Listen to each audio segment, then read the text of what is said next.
ជំរាបសួរញ៉ាំអាសេអូតោះរៀនភាសាកូរ៉េជាមួយខ្ញុំថ្ងៃនេះខ្ញុំដកស្រង់យកពាក្យដែលមកសិក្សាទាំងអស់គ្នាជាមួយនឹងការផ្សំឲ្យរៀនអានឲ្យបានច្រើននិងចេះពាក្យឲ្យបានច្រើនចឹងយើងបានសិក្សា6 7សញ្ញាអ្នកណាអូខេយើងចាប់ផ្ដើមទៅលើស្រៈទាំងអស់គ្នាសុំទោសទៅលើពាក្យទៅពាក្យណាអូខេចាប់ផ្ដើមពាក្យទី1ពាក្យទី1យើងអានថាផាដាបាទអញ្ចឹងវានៅព្យាង្គដំបូងនេះយើងអត់អានបានណាយើងបញ្ចេញសំឡេងផផាទីគឺซึ่งព្យាង្គក្រោយយើងអាចបញ្ចេញសំឡេងតតិចតិចបានទីអានថាផាដាណាផាដាសមុទ្រផាដាលេខ2បាទនាមរស្អាបានាមរស្អាណាតែនាមរស្អាណាតែផាណាណាbanana ប៉ុន្តែនេះវាកម្ចីអង់គ្លេសដែរយើងអាចប្រើពាក្យដូចអង់គ្លេសអី banana ក៏បានតែយើងអានបែបតង់កូរ៉េ banana banana ហើយចេកពាក្យទី3មានរសអមរីរសអ៊ីរីមរីបាទក្បាលនេះសំដៅទៅលើផ្នែកនៃអវយវៈមកតួក្បាលពាក្យទី4គឺយោរីយោរីការចម្អិនម្ហូបឬការធ្វើម្ហូបជំនាញណាយូរីបន្តមកទៀតយូរីនេះបើថាកញ្ចក់កញ្ចក់នេះមិនមែនសំដៅលើកញ្ចក់ឆ្លុះអីទេគឺផ្ដោតទៅលើពួកកញ្ចក់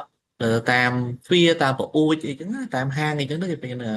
ទ្វារកញ្ចក់ប្រអួចកញ្ចក់អីចឹងតែប្រភេទកែវថ្មអីហ្នឹងក៏យើងប្រើជាយូរីដែរនៅពាក្យទី6គឺយ៉ាងថា news news យើងដាក់ស្រៈ u ណា new តែ news ព័ត៌មានតែ news សម្រាប់ជូនបានទៀតទី1 pada pada សមុទ្រពាក្យទី2 banana ណា banana ផ្លែចេកពាក្យទី3 mori ពាក្យទី4 yori ការចម្អិនម្ហូប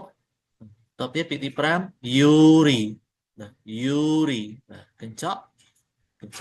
ពាក្យទី6 news ព័ត៌មានពាក្យបន្តមកទៀត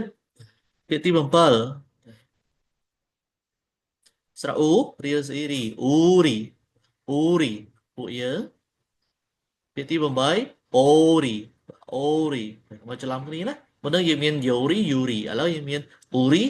បាទអូរីនេះសត្វទាអូរីពាក្យទី9ណាមូ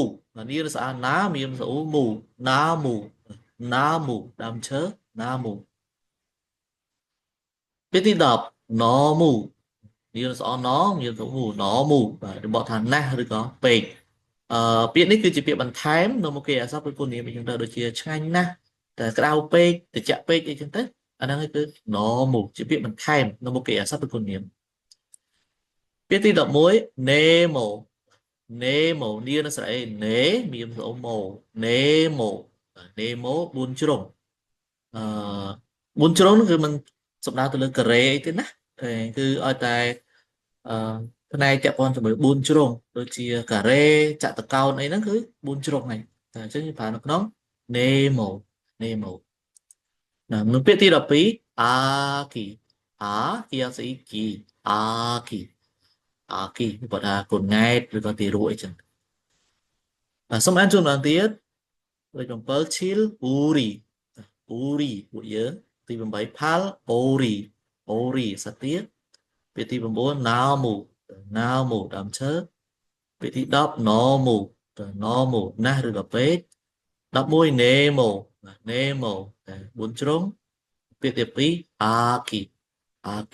បាទអញ្ចឹងថ្ងៃនេះយើងបាន12ពាក្យបាទអញ្ចឹងសូមរៀនអានពាក្យឲ្យបានច្រើនបាទគឺយើង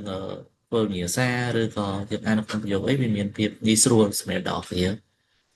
អរគុណសម្រាប់បងប្អូនថ្មីដែលមិនទាន់បានជួយ Subscribe Channel របស់ខ្ញុំបាទសូមជួយ Subscribe និងចែករំលែកបន្តទៅកាន់មិត្តភ័ក្តិដែលគាត់កំពុងតែរៀនភាសាកូរ៉េពីដំបូងឬក៏កំពុងតែមានបំណងចាប់ផ្ដើមរៀនភាសាកូរ៉េអញ្ចឹងខ្ញុំចែករំលែកចាប់ផ្ដើមពីស្រៈព្យញ្ជនៈទៅពីដំបូងទៅតែម្ដង ចឹងសង្ឃឹមថាវីដេអូនេះ